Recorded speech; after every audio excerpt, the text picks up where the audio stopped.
Nigerians self-deport amid Trump's deadly immigration raids. Fear, silence, and quiet returns as ICE crackdown intensifies. Across several American cities, fear now walks openly among immigrant communities, knocking on doors, emptying workplaces, and forcing difficult decisions in silence. For many Nigerians living in the United States, the renewed immigration crackdown under President Donald Trump's administration has triggered panic, underground living, and in some cases, quiet self-deportation back home. Since President Donald Trump returned to office in January 2025, his administration has pursued one of the most aggressive immigration enforcement campaigns in modern U.S. history, empowering Immigration and Customs Enforcement, known as ICE, to conduct sweeping raids aimed at removing undocumented immigrants. But what was announced as a policy move has quickly turned into a humanitarian and political storm, especially following a series of deadly encounters involving federal immigration officers. Multiple Nigerians in the United States told Saturday Punch that many immigrants have stopped going to work entirely, fearing arrest, detention, or worse. Some now avoid public spaces. Others no longer send their children to school. Many have abandoned jobs they held for years. And quietly, without fanfare or public announcements, some have begun returning to Nigeria, not through deportation flights, but by choice driven by fear. According to sources within the Nigerian community in the United States, this decision is rarely easy. It is often made at night, after weeks of anxiety, rumors, and viral videos showing arrests, raids, and shootings. Immediately after his inauguration in January 2025, President Trump signed executive directives authorizing ICE to arrest and remove undocumented immigrants with immediate effect. The policy expanded ICE's operational powers, leading to house-to-house raids, workplace enforcement, and rapid detention across several states. Supporters of the policy argue it enforces the rule of law. Critics say it has created an atmosphere of terror, disproportionately affecting minorities and immigrants who have lived peacefully in the U.S. for years. What has heightened anxiety within immigrant communities is not just deportation, but death. In 2025 alone, at least 32 people reportedly died in ICE custody, making it one of the deadliest years in over 2 decades of immigration detention in the United States. According to The Guardian UK, at least 8 people have already died in 2026 during interrogations involving ICE officers. 2 cases in Minneapolis, Minnesota sent shockwaves across the country. On January 7, 2026, Renee Good, a 37-year-old woman, was fatally shot by an ICE agent during an enforcement operation. A medical examiner later ruled her death a homicide caused by multiple gunshot wounds. Just weeks later, on January 24th, Alex Pretty, also 37, was shot and killed during another federal immigration operation in the same city. Pretty was reportedly an intensive care nurse at the Minneapolis VA Medical Center. These incidents intensified outrage and reinforced fear among immigrants, including Nigerians, many of whom now believe no one is truly safe during enforcement operations. "We are living in trauma," a Nigerian woman speaks.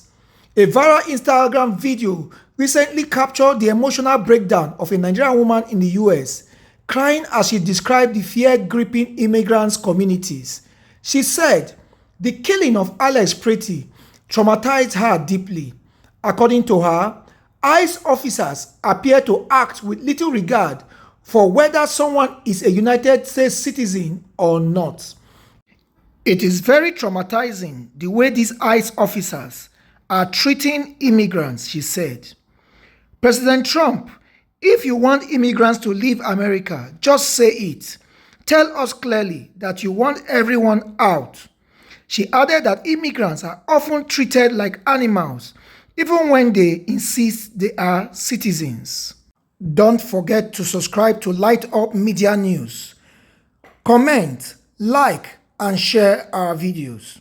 Also, don't forget to put on the notification bell.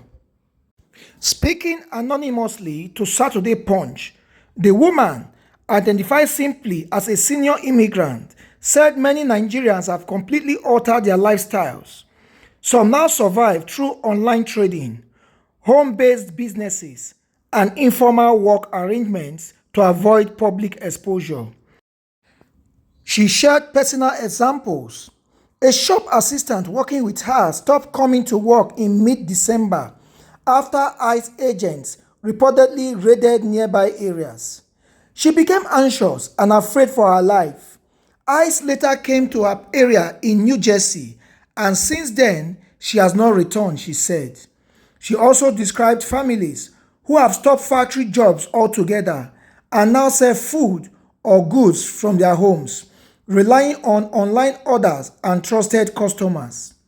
Community members now donate money to support families who can no longer work openly. People are staying indoors. That is the reality, she said. The president of the Nigerian community in Maryland, Mrs. Chris Ademiluyi, confirmed that many Nigerians have gone underground rather than return home. According to her, Nigeria's economic hardship and security challenges make returning unattractive despite the danger abroad. They are hiding instead. Nigeria is not any better, she said. Many are afraid to speak, even anonymously. She noted, however, that Nigerian Americans with citizenship are largely unaffected. Lead pastor of Lighthouse Rejuvenation Church in Rosenberg, Texas, Shola Adioye, warned Nigerians against making fear-driven decisions. In a Facebook post, he said the Trump administration's posture was forcing Nigerians to consider leaving prematurely. Some Nigerians are moving back home due to fear. It is not wise to bury yourself before death, he wrote. The post sparked debates, with some supporting self-deportation to avoid trauma, while others urge immigrants to stand their ground. Beyond raids, immigration advocates say Nigerian immigrants are facing deeper structural challenges. According to Gbenga Ogunjimi, executive director from the Washington-based Nigerian Center, Nigeria was previously designated a country of particular concern, a move that later contributed to a partial U.S. visa ban in December 2025. The ban suspended many visa categories and non-immigrant entries. More critically, Ogunjimi said the policy quietly affects Nigerians already in the U.S., limiting their ability to apply for citizenship, green cards, asylum, or work authorization. Many people did not know this, he said. The Nigerian Center has recorded an increase in Nigerians seeking advice on whether to leave the U.S. voluntarily. Some ask if they can ever return if they leave. Others want to understand if overstaying by a few days could destroy their future. Ogunjimi said each case is different, and in some situations, leaving may be unnecessary. We've advised some people not to leave because their situation was not as bad as they feared, he said.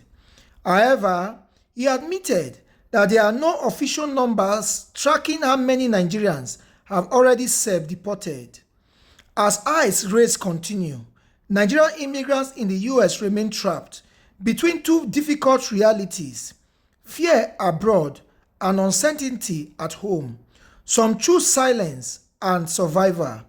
Others choose return. Many simply wait, hoping the storm will pass. For now, fear dictates movement, and the American dream feels increasingly fragile for thousands who once believed they have found stability. Subscribe, comment, like, and share.